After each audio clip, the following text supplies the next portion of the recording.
Welcome to the Ask Faleskini Podcast with a guest. I'm proud to present Betsy Pake. Betsy, welcome to the show. Please tell us more about yourself. What is your story? Hi there. Well, thanks for having me on. I think I have a lot of stories, Peter, but I think the one that will resonate the most is really my story of my own life in my 50s of deciding that my marriage had come to a conclusion. I think that's a really hard place for a lot of people to get to. We don't necessarily dream when we're young kids about growing up and then being single at mid 50s. And so, the work that I do in the world is helping women make this big decision on whether to stay or leave. And the reason I think I can do that so well is not only because of my training and this, the work that I do, but also because I went through it. I was in a really unhappy marriage for a long time and tried to work things out. And I always say, like, I got the bravery to leave. I leaned into hope and tried to see if we could work things out. And when it didn't work out, I had the wisdom to know, that this had come to a conclusion and that I could reinvent my life for myself in midlife. Okay, amazing. Let me play the devil's advocate here. and Okay. um, so, most modern theories or doctrines, I don't know how we want to call them, they are all about leave your marriage if you're not okay there. But Yeah. what do you think? You said that you tried to save the marriage. How important is for for for us to try Yeah. and save the marriage while we are experiencing midlife crisis? Because we don't know who we are. We don't know what will happen next because the life has changed. Children are no longer with us. They're grown up now. Everything is changing. Economy is changing. We don't have a problem with money anymore Yeah. because we made some money, so we're well off and Yeah. stuff like that. But so our role is different. We're not there to make money to meet our basic needs. Now we want something better or the next level, and we want to be prepared for the next 50 years of our life. So how should we go about it? Is that just a trend? It's is it necessary to to get divorced? Is there like a half time of our life? Why should we do it? What's Yeah, your I point? don't think so. I think it's lovely when people stay together. I love when people come to work with me and decide to stay together. I think that's great. I think that everybody goes through changes when they get to certain ages. We go through certain changes when we're in our 20s, different changes when we're in our 30s. Our focus is different in our 40s and 50s. And I think like the midlife thing that we often think about, I think is because a lot of things were probably avoided in the earlier years. And so by the time you get to the place where you're in your 50s or late 40s, you have exhausted yourself. I think it makes for a really healthy relationship to constantly be growing. I think people are, as human beings, we're supposed to be growing. And I think that a really good partnership, the people grow together. They're not the same person they were in their 20s. They're not supposed to be. But I don't think it means you have to get divorced. I think it means you have to be accepting as each other change and reignite things and reacclimate to each other as you go through those different changes. So I think partnership in your midlife can be amazing. I think if you're able to make that happen, I think that what happens a lot is culturally, there are some really big differences as men and women are going through those years. 30s, 40s. And like you say, you're focused on making money. You're focused on your career. Women are typically focused on building their families and taking care of their homes and building a career. Like so they're pretty pooped by the time their kids are ready to leave and go, off to college or, leave the nest, as they say. And then I think what happens is people come back together and they're like, I don't really know you because I haven't been doing the back and forth with you for a long time.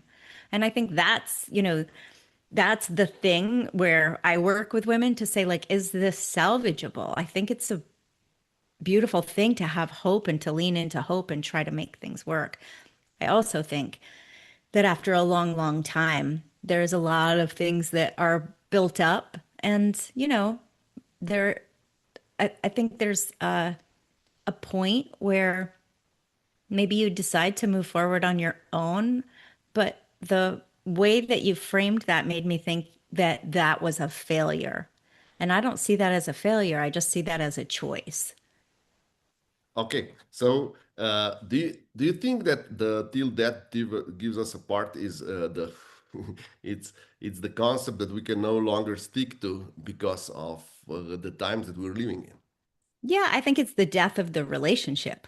I don't think it's the death of the people. So till death of this relationship do we part.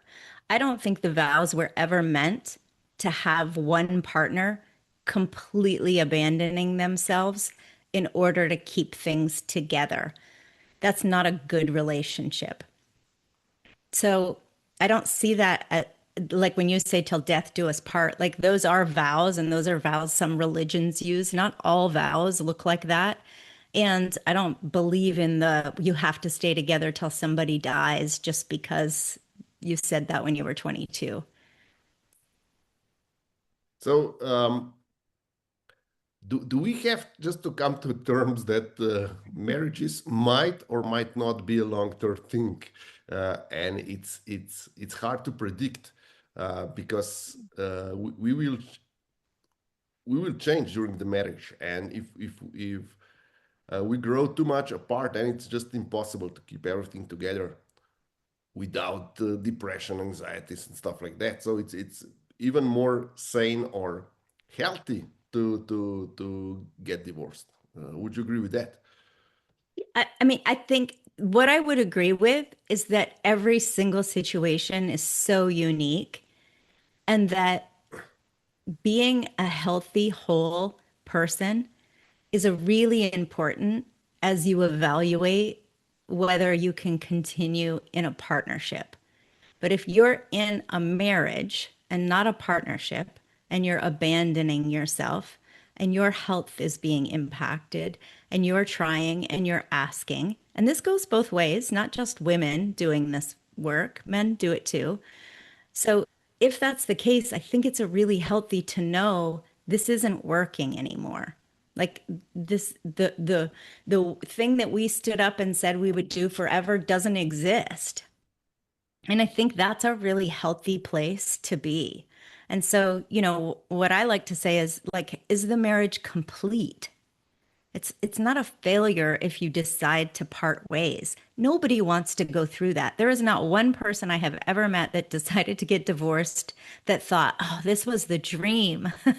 I always wanted this for myself." Like nobody wants that, you know? But there are times where staying with somebody is detrimental and moving forward on their own is really important. And I think that's like a reckoning people have to come to. So basically, we should just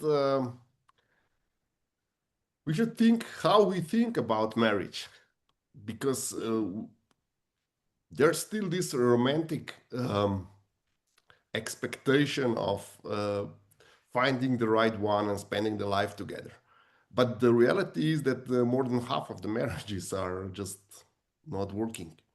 Yeah. So are we not doing enough, or or has the reality changed so much that it's more luck than the rule that the marriage will last? Yeah. Do you know who Elizabeth Gilbert is? She No. wrote that book, Eat, Pray, Love, which was a movie with Julia Roberts. But she wrote a really good book called Commitment. And it was actually about the history of marriage. And what we have right now as marriage is not how it began. It's not really how it started. And I think that you've got to really look at individually, like how do you define marriage? How do you define partnership? What is it that you want? I think we are handed a lot of things when we're young. Like, this is what partnership is. This is what wives do. This is what husbands do. And we never really decide that for ourselves. And I think that there gets to be a place in our lives where we say, you know what? We're living past 32 now. So, like marriages that are 50 and 60 years long, like I have women that come to me in their 70s, Peter, like in their 70s, and they say, I have been in a miserable marriage for 40 years. I don't know how to keep doing this. Like, what I know about women is that they say when they're unhappy, and that if they've been in an unhappy marriage for 40 years, to me, that means somebody's not listening to them. And so I think that if that's how you define marriage, then I think the continuation of divorce rates will, you know, will be steady. But I think if people are I ready to have another reevaluate, provocation for you because I really want your point of view on that. Is it possible that we no longer have an handling mechanism how to handle our misery in the marriage anymore? And we don't well, the yeah, I mean, survive. the way we managed it before was that women absorbed it, Yes, and women aren't doing that anymore. yes. Yeah. So So it's basically, not, yeah. So the way the old mechanism doesn't work. Yeah. it's not applicable anymore. And Mhm. so instead of handling it or absorbing it, as you call it, we just go and divorce. So, No, that's unfair. okay. That's unfair. So what I'm saying is that women have always absorbed what's happened. They have kept the peace, swept things under the rug. That's just how he is. That's how it's going to be. And they acclimated. And women are getting to a place now in the world where they no longer have to acclimate. They have the ability to make their own choices, make their own money, live their life the way that they want, and they're allowed to have lives that are happy. And when they're in a situation where they have always been the absorber, I think a lot of women are saying, I'm not willing to do that anymore. Now, there's another option. You don't have to get divorced. You have to come together. But to come together means that the partner and the partnership has to be reevaluated. You know, the if women aren't able to continue the way that they are, then men aren't able to either. And we can just continue to get divorced, or men can stop and say, hey, maybe there's something here for us to learn. Maybe there is a change in the way things are going.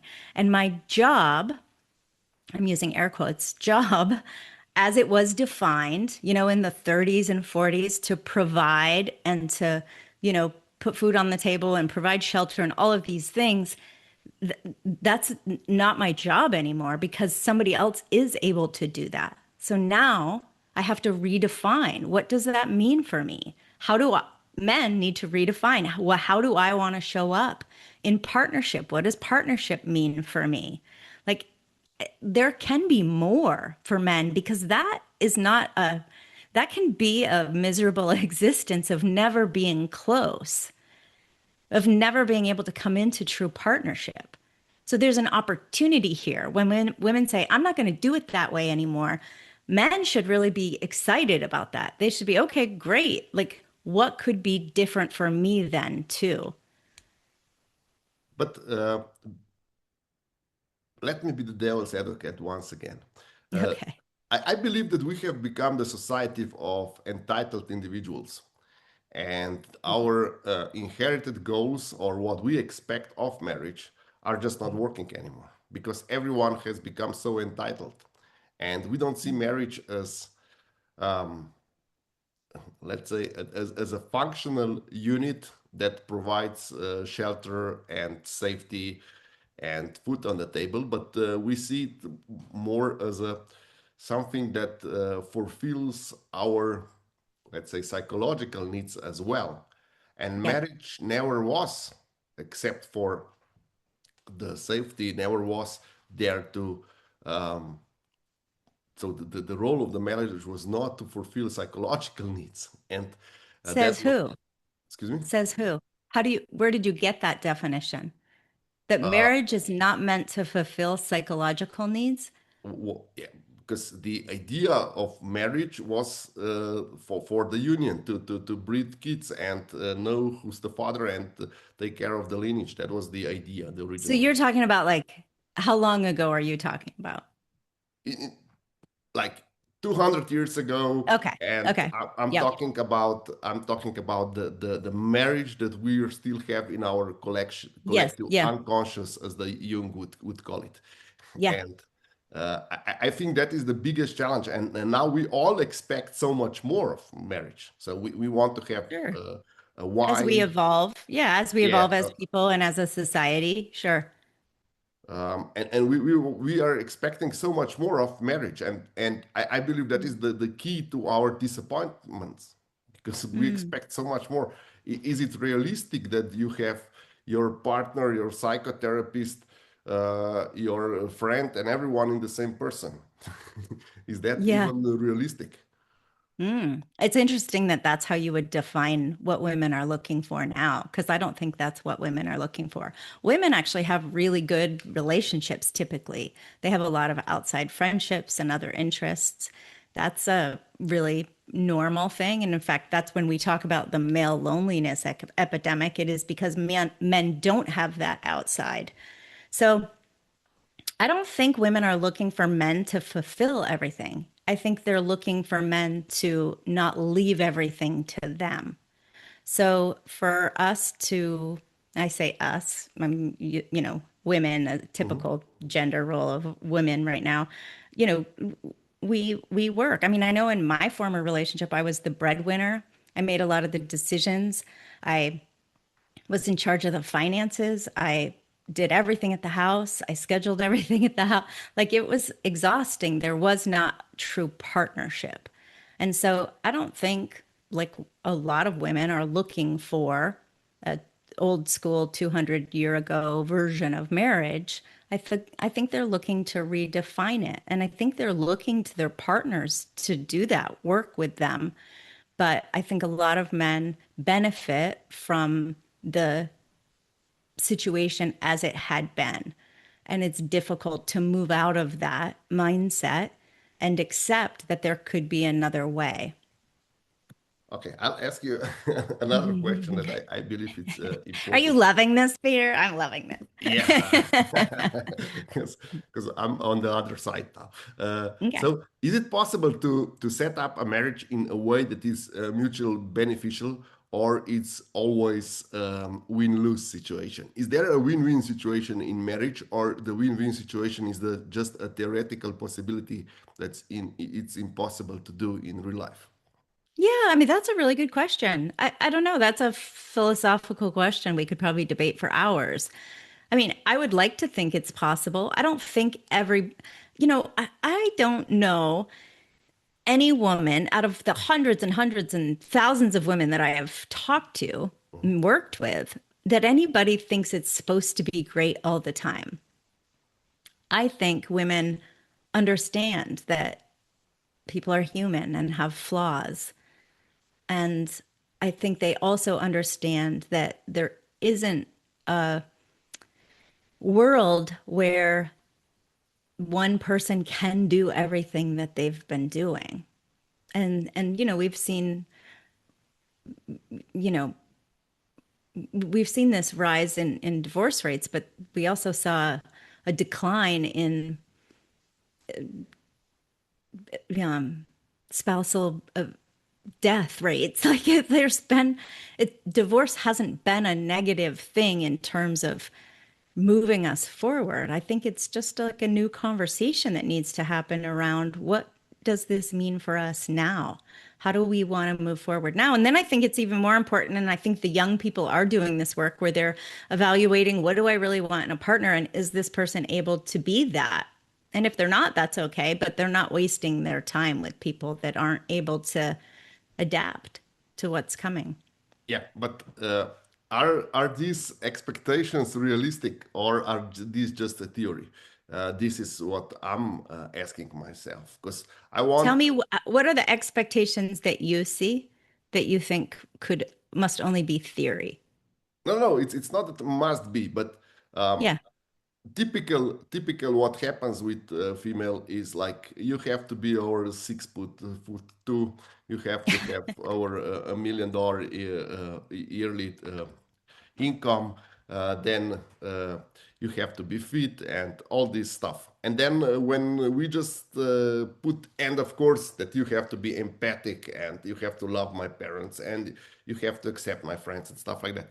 And when we put all this down, um, we see that there's just not enough men that can fulfill that.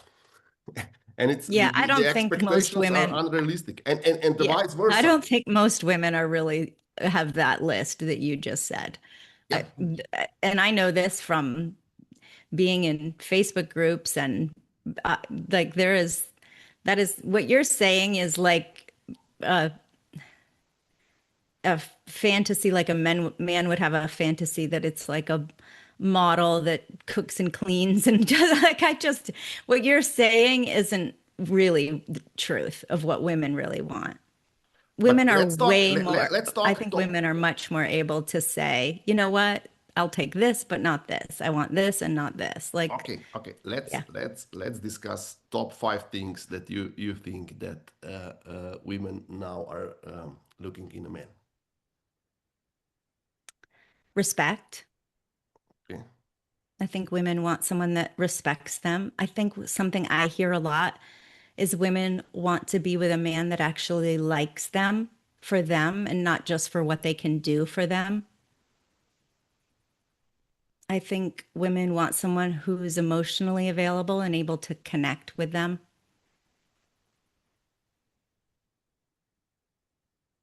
I would say those would be the things that come to my mind as I Okay. list as I So think about.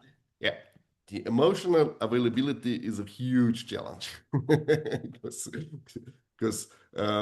it's easy to say be emotional available, but when does emotional availability go into emotional abuse? That is the thin line there. Wait, And what's a tell me what you mean by that. What do you mean there's a thin line between emotional availability and emotional abuse? if We may have different definitions of emotional availability. yeah, so for example, um, a man needs to be able to accept and process emotion from their female partner, and Woman, that is yeah, woman. and and that can be overwhelming. And Then go to therapy. Like being able to have hard conversations that are emotionally based with another human should, if it's overwhelming, you need to go get help. no, Okay. no, Well, no, we'll just because agree to disagree. especially But that's why especially women aren't with you. Like, that's why women aren't choosing men like that anymore. yeah, the idea of being emotionally available Hmm. is like yeah, that's just either you are emotionally available or you're not, and it doesn't work like that. You can be emotional available today, but tomorrow you're not because you have some things to think Oh, about well, or business and yes, but stuff that like that. doesn't mean you're not emotionally available. That means that Yeah, your but how do capacity is you different. know that Your your clients are capacity can not be clingy? different from day to day.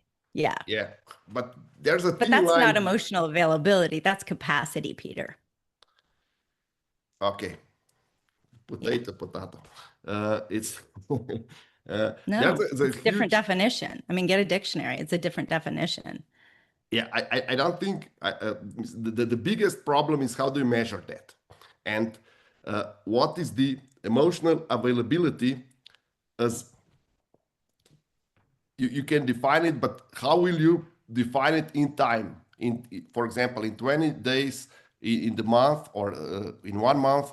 Well, that's when individuals, that's why I'm saying you can't put a blanket thing. This is like one person, like I might be fine with someone that's emotionally available twice a week because my capacity is different than somebody else's.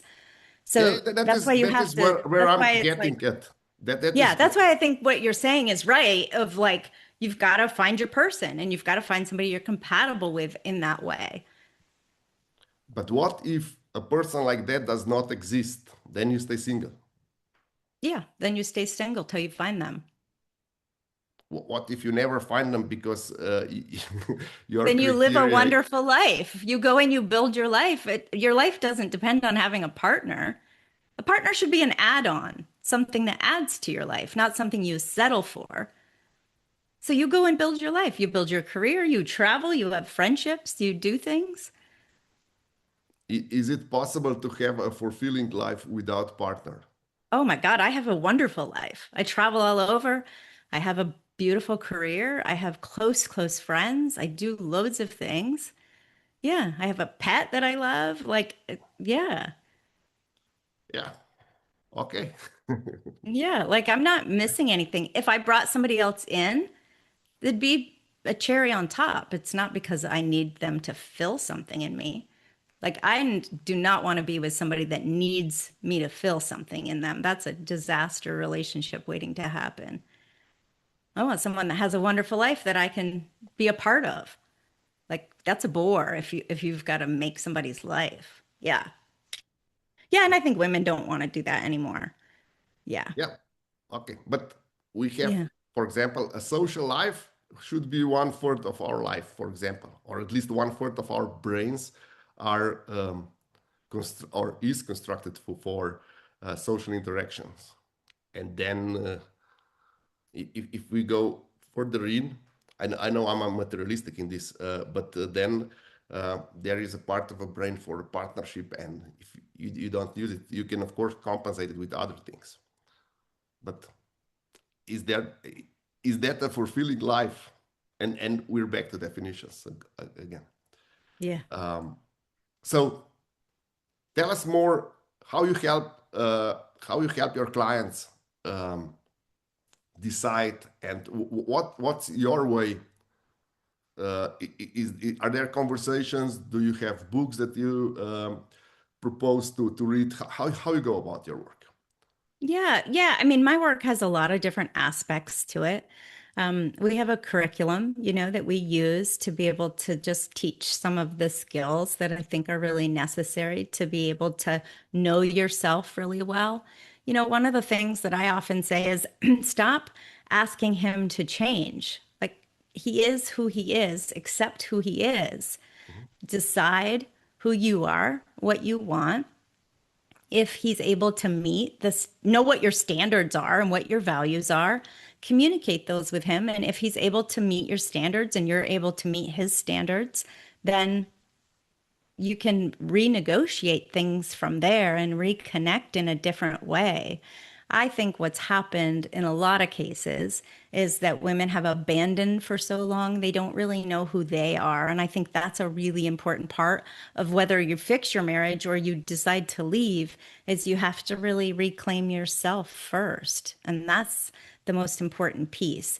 And I always say, like, as flippant as it sounds, but that has nothing to do with him. Like, stop centering him. And, women tend to put a lot of energy towards, like, if he would just do this thing, would be okay. Like, Mhm. stop. Like, don't stop and give all that energy to yourself and figure out who you are, get settled, understand yourself, know how to know what it is that you want, and then move forward from that place. So that's really the work that I do with women as they try to make these big choices. Mhm. Betsy, before we finish, where can our listeners and viewers get in touch with you? Yeah, you can find me on Instagram. It's just my name, Betsy Pake, like a cake, but with a P. So Betsy Pake. They can find me on my website, Betsy Pake, and I have a free master class there if they want to learn more about some of the work that I do. Amazing. Betsy, thank you for being my guest tonight, and thank you for all the insights. Yeah, thank you.